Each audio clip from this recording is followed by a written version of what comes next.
نہیں, انہوں نے یہ نہیں کہا کہ کے پی کے اندر گیس نہیں مل رہی, انہوں نے کہا کہ میرے حلقے کے اندر نئے گیس کے کنیکشنز جو ہیں وہ بند ہیں اور نئے گیس کے کنیکشن جو ہیں وہ کھولے جائیں. انہوں نے صرف گیس کا ایک پوائنٹ اٹھایا تھا, عمران خان صاحب سے بات کی تھی, عمران خان صاحب نے کہا مجھے بریفنگ دے, میں نے بریفنگ دی اور اس کے بعد عمران خان صاحب نے ان کو بتا دیا کہ یہ جو حماد اظہر نے جو ساری ڈیٹا دیا ہے اور یہ سارا کچھ دیا ہے, اس میں ہم جو بھی فیصلہ کریں گے ملک کے مفاد کے مطابق کریں گے اور ملک کے مفاد کے اوپر کوئی کمپرومائز نہیں ہوئے گا. اور پرویز خٹک صاحب ہمارے بڑے ہیں, ہمارے سینئر ہیں, ہمارا بڑا احترام ہے اور ان کا پورا حق ہے.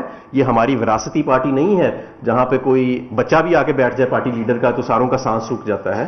یہ ایک حقیقی معنی میں جمہوری پارٹی ہے جہاں پہ ہر شخص کو بولنے کا حق ہے. YouTube پر گوگلی نیوز دیکھنے کے لیے youtube.com کی سرچ بار میں googly news T V type کریں. گوگلی نیوز کے پیج پر سرخ رنگ کے سبسکرپشن والے بٹن پر کلک کرنا نہ بھولیے. YouTube پیج پر اپلوڈ ہونے والی ویڈیوز سے باخبر رہنے کے لیے بیل آئیکن پر کلک کیجیے. آپ کو ہر نئی ویڈیو کے بارے میں نوٹیفیکیشن موصول ہو جائے گا.